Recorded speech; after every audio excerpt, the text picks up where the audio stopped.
Comment ça va, chef? Là, t'as vu, En fait, petite anecdote, ça fait un bon moment que j'avais ce micro. J'ai complètement zappé que je pouvais le connecter à mon iPhone parce que j'ai un adaptateur. Parce que j'ai un adaptateur. Et beaucoup de gens dans mes vidéos, enfin, surtout sur ma chaîne principale, me disaient oui, non, Yann, mais prends-toi un micro et tout ça. Je disais ouais, je vais prendre, je vais prendre, je vais prendre.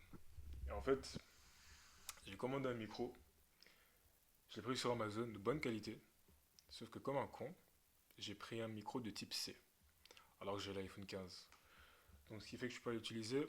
Puis je me suis dit, allez, peut-être par chance, si je prends un adaptateur qui connecte de type C à.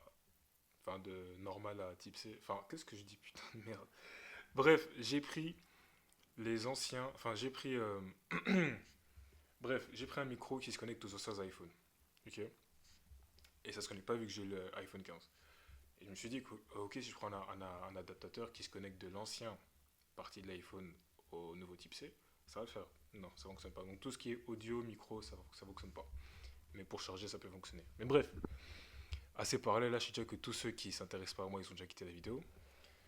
Mais pour tous ceux qui s'intéressent réellement à moi, qui sont un peu curieux de mon évolution, je vais faire un petit retour de ce qui s'est passé parce que ça va faire. Je pense la dernière fois que j'ai fait une vidéo sur cette chaîne, c'était il y a 2, 3 semaines, je pense. En tout cas, non, je pense que c'était il y a un mois. Je pense que la dernière fois que j'ai fait la vidéo, c'est quand j'avais commencé l'accompagnement avec mon nouveau mentor. Et du coup, comment ça avance? Là, ça va faire un mois. Aujourd'hui, c'est mon anniversaire en plus. 21 ans. Comment ça se passe? Ok, ben alors là, j'ai tout mis en place. J'ai mis tout le système en place. Là, je vais dire un peu ce qu'est mon plan d'action, ce que je compte faire et ce qui se passe de bien, ce qui se passe de mauvais. Premièrement, j'ai fait mon lead magnet. Donc, ce qui fait que maintenant, mes prospects, quand ils auront un lead magnet, et en soi, c'est une VSL qui explique la méthode pour mieux se faire respecter et tout ça, et mieux se faire désirer par les femmes. En soi, si tu connais le livre Russell Brunson et tout ça, Expert Secrets, bah, tu sais que très clairement qu'en soi le livre, la vaisselle c'est pour convaincre les convaincus du coup. Donc c'est pour les convaincre davantage, pour qu'ils puissent réserver un call avec moi, pardon, pour qu'ils puissent réserver un call avec moi.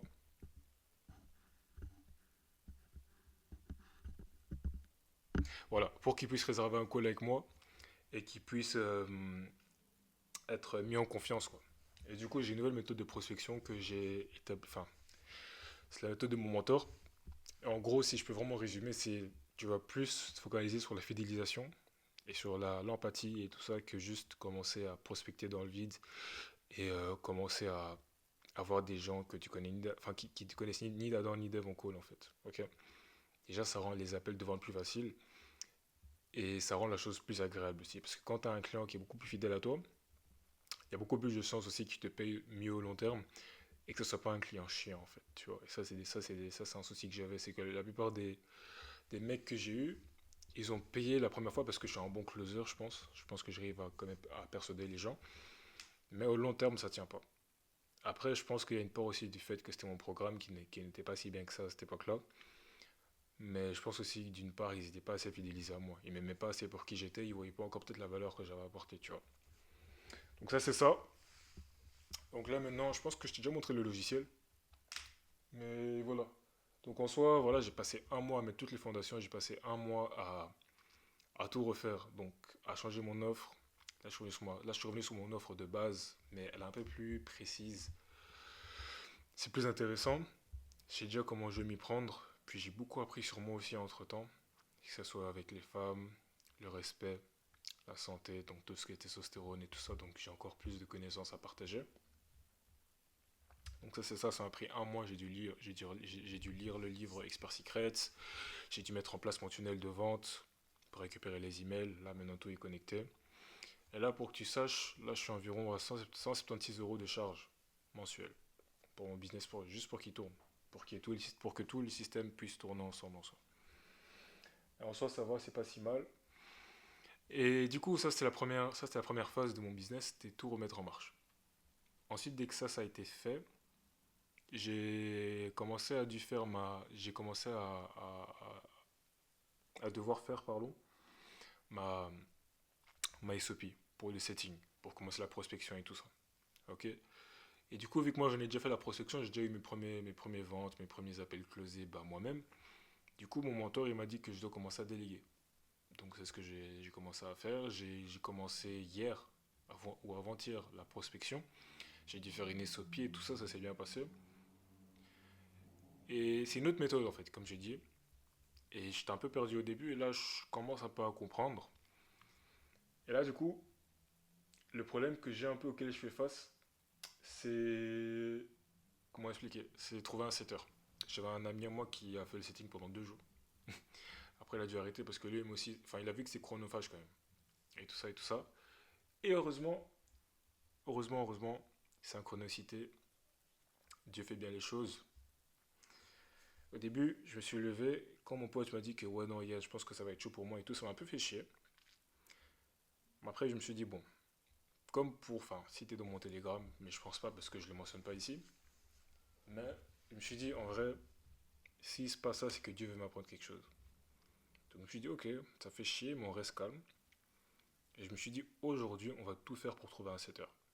Parce que je peux pas continuer la prospection, parce que c'est chronophage, ça prend du temps. Et en plus de ça, c'est, comment appeler ça? Comment je pourrais dire ça? C'est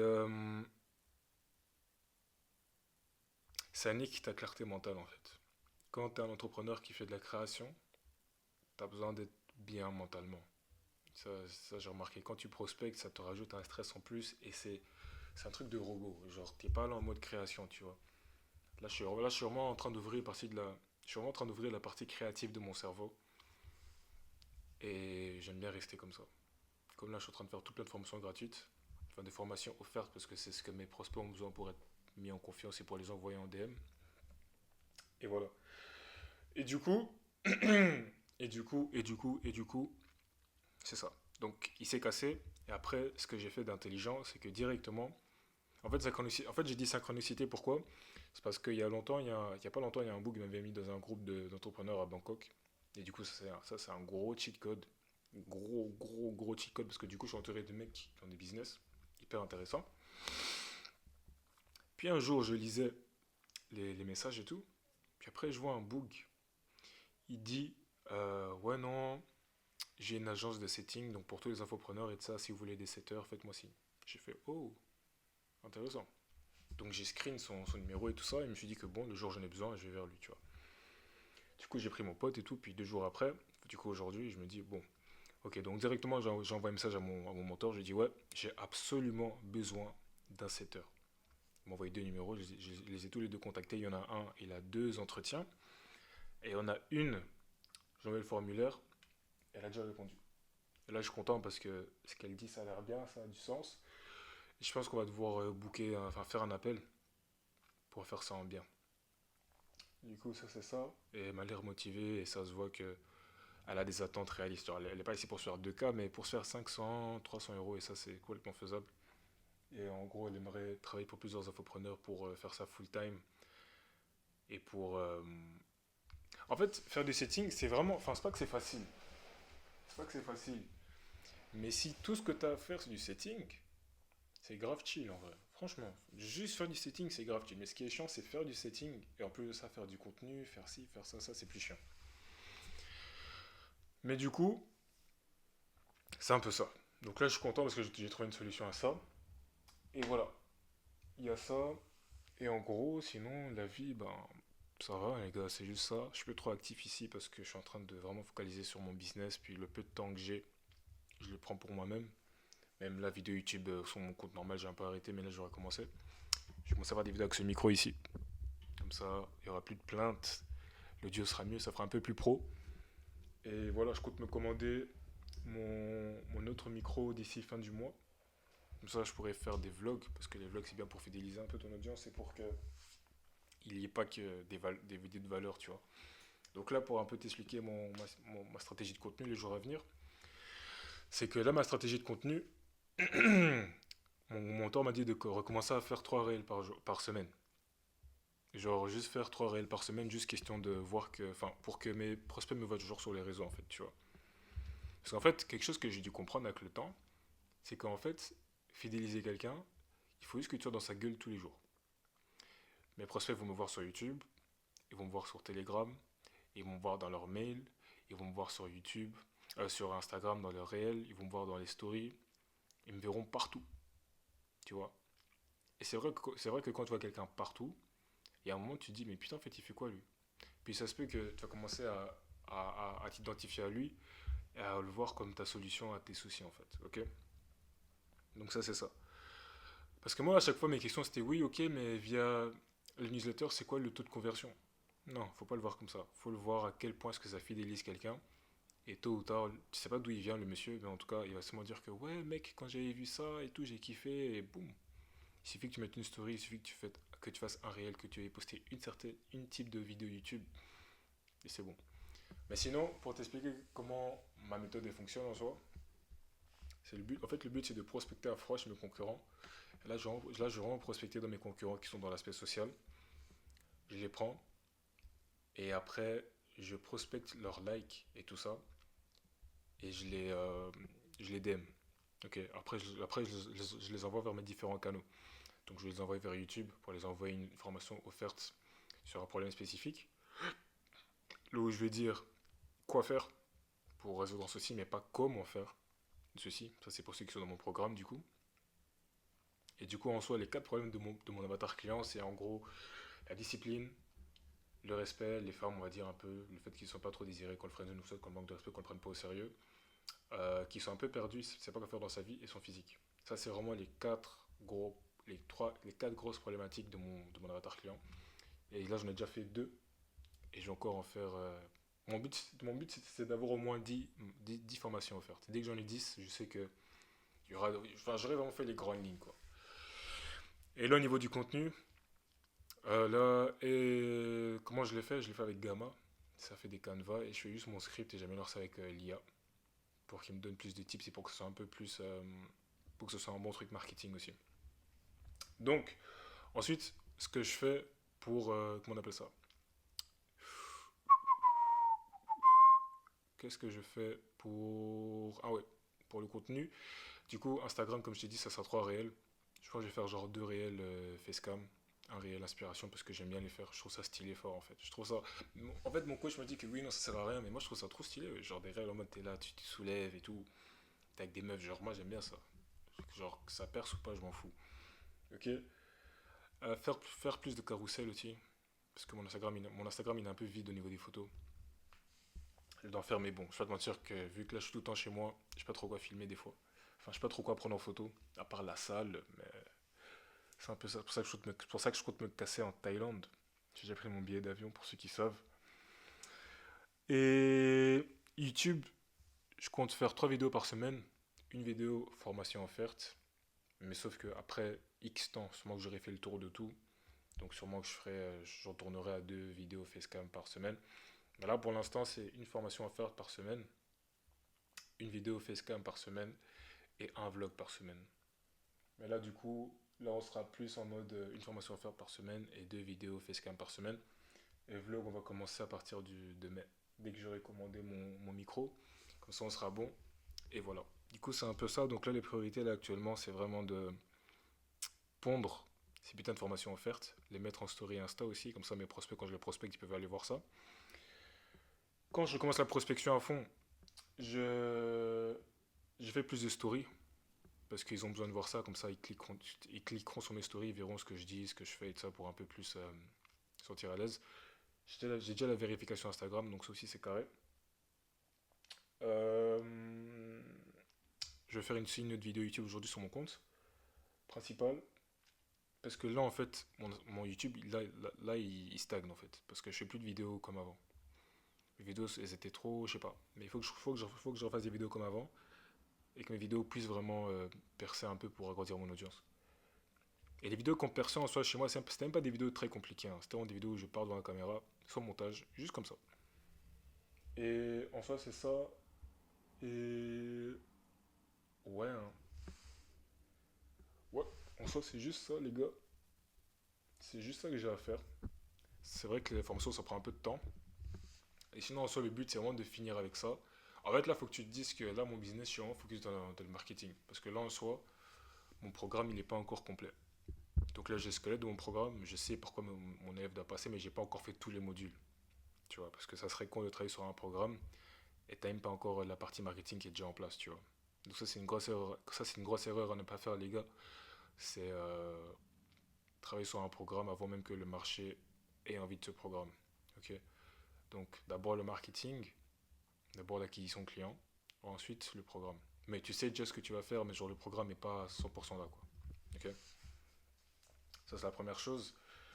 Et deuxième chose, un point important que je voulais dire, c'est quoi? C'est que pour être un bon coach en ligne en soi, il faut que tu donnes l'aspect communauté, il faut que tu donnes l'aspect one-on-one, il faut que tu donnes un programme, du coup, des étapes à suivre. Et ça, c'est ce que j'ai mis en place là actuellement. Là, sur ma nouvelle application, enfin mon nouveau logiciel pour mes élèves, c'est incroyable, mais il y a tout. Il y a vraiment tout. Dans le sens où, comment expliquer? En fait, je peux mettre une communauté, je peux aussi mettre une communauté dessus, mais c'est 99 euros par mois. Genre, j'ai fait putain. Alors que là, je paye genre 36 euros. Donc, presque 5, enfin, presque 60 euros en plus pour une communauté en plus. Non. Donc, non. Du coup, ce que j'ai fait, j'ai dit à mes élèves là pour l'instant que si c'est un message important et privé et qu'ils veulent que je réponde, nécessairement, ils m'envoient sur l'application Upfit. Et s'ils veulent juste un truc dans la communauté, parce que du coup, je fais une communauté WhatsApp, bah là, du coup, si c'est une réussite, si c'est un peu importe ou quoi, ils me parlent dessus. Parce que WhatsApp, ça, j'ai muté les notifications. Parce que j'ai beaucoup de famille et tout ça, et des fois, je peux être là, je suis sur mon PC, je suis concentré, et je pas envie d'être déconcentré. Alors que Upfit, j'ai pas muté ça, toutes les notifs, elles passent. Donc ça, c'est ça. Et j'ai décidé de refaire des coachings one-on-one, ça, j'ai déjà dit ça, je pense. Et voilà, au point important, c'est que là, pour l'instant, j'ai encore mes clients que j'avais avec ma version 1 de mon programme. Là, je suis à la V3. Là, ça va faire depuis septembre que je suis à fond dans le business. Et là, c'est mon V3 que j'ai. Je rappelle, ma V1, c'était vraiment de la merde. En fait, là, c'est ma V4. En fait, non. Mon tout premier programme, c'était pas un programme, mais c'était un étape par étape. Ensuite, j'ai fait ma V1 sur Google Docs. C'était pas mal. Après, j'ai fait ma V2 sur Notion. Là, non, je fais ma V3 sur Upfit. Et c'est vraiment bien. Il y a vraiment... En fait, le truc que j'aime avec Upfit, c'est quoi? C'est que je peux tout traquer. Je peux traquer leurs séances, je peux traquer ce qu'ils mangent, donc leur donner un plan alimentaire, et traquer leurs habitudes à suivre tous les jours. Donc ça, c'est vraiment bien. Et dessus, en plus, on peut parler. Et en plus de ça, hey, dessus aussi, je peux mettre des modules, des formations et tout. C'est incroyable. Incroyable. Et du coup, je vais aussi mettre un lien pour la communauté, comme ça ils pourront rejoindre. Et ouais, un lien pour qu'ils rejoignent la communauté. Et ouais, c'est ça quoi. Donc c'est ça que j'avais à dire. Et dernier point, c'était que, c'était que en fait, un truc que j'ai appris en lisant le livre Expert Secrets, c'est que tu beau avoir le véhicule pour amener ton prospect du point A au point B, enfin ton client du point A au point B. Donc, par exemple, tu sais exactement le guide, enfin, étape par étape, comment aider quelqu'un de passer de obèse à sculpter. Mais si quand il rejoint ton programme, tu lui donnes 10 pages de Google Doc, ça va le faire chier un peu, tu vois. Ça, c'est quelque chose que j'ai compris, c'est que tu dois amener quelqu'un du point A au point B, il faut qu'il se sente dans un truc premium, tu vois. Comme par exemple, en fait, la meilleure analogie pour ça, c'est que même si quelqu'un va aller du point A au point B, il va prendre une Clio, tu vois. Enfin, il pourrait prendre une Clio, mais les gens, non, ils veulent plus que ça. Ils veulent une Merco, ils veulent une BM, ils veulent une allemande. Parce que c'est plus à l'aise, c'est plus confortable, c'est plus beau. Ça sent le premium, tu vois. Ben alors, c'est la même chose pour ton programme. Ton programme aussi, même si tu sais qu'il y a les infos qu'il faut, peut-être même si peut-être c'est pas les mêmes infos que les plus grands de ton marché, si déjà quand ton prospect il rentre dans le programme, ça sent le premium, c'est déjà bien, tu vois. Moi, je sais que du coup, de ma page Insta à mon YouTube, à mon tunnel de vente, à mon programme, c'est la même couleur. Tu vois, même sur mon programme, je vais même marquer Virilis avec le logo. Tu vois, pour vraiment que ils voient que, ah ouais, putain, c'est vraiment un vrai truc en fait, Virilis, tu vois, parce que c'est le nom de mon programme. Ça sera en tout noir, ça va être sexy de fou, tu vois. Donc c'est un peu ça. D'ailleurs, j'hésite à changer mon logo. Hmm. Non, en vrai, je vais laisser. Là, pour l'instant, mon logo, c'est un truc de soldat roumain comme ça. En vrai, c'est pas important. Je sais pas pourquoi je me casse la tête sur ça, mais ouais, faites les choses importantes, les gars. Faites les choses qui vont réellement impacter votre business, c'est pas les choses qui sont pas importantes, quoi. Genre, c'est cool, mais c'est pas important. Genre, avoir un logo et tout, c'est cool, mais c'est pas important. Autre point important, c'est que même quand mon client va me payer, ça sera aussi marqué avec le logo Virilis et mon autre logo casque roumain, là. Donc, vraiment du paiement à la plateforme, à mon contenu, à mon YouTube, à ma masterclass, tout a le même thème. Même mes formations offertes, c'est en gris comme ça, genre hyper hyper important. Et bref, ça fait 20 minutes que je parle. Je vais essayer de recruter mon setter, planifier un call avec elle. Comme ça, on commence. On commence, on commence, on commence. Et comme ça, on se fait de l'argent, les gars. Mais ouais, je vais aussi commencer les vlogs sur ma chaîne principale. Et ouais, c'est un peu ça. Du coup, je vais te laisser. On se dit quoi? Ciao, ciao.